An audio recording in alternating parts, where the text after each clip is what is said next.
Ik sta wel op een wachtlijst voor een donor. Maar ja, de prognose is 3 tot 4 jaar, dus dat is een heel schoft.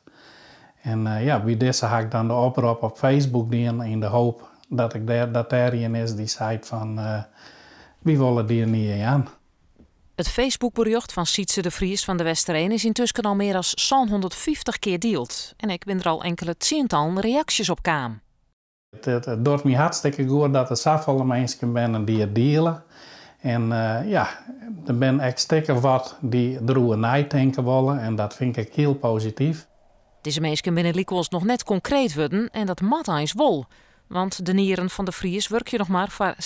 En de kans is groot dat er een per week al oergemat op dialyse. Een procedure dat de Vries pot opshot. Ik denk dat het een grote impact had op mijn leven. Want ik moet af 3 keer 4 uur in de week en dat is de eerste stap. 3 keer 4 uur. En dan gaan we waarschijnlijk op nachtdialyse, dat ik dan 4 nachten naar het ziekenhuis moet om te dialyseren. De wachtlijst is lang, dus een telefoontje dat er een nierfarm is, zal net zo gauw komen. Doch zat de Vries de tas voor het ziekenhuis altijd klaarstaan. De hoop is nou dat de Facebook-oproep hem vlugger helpen kan als de wachtlijst.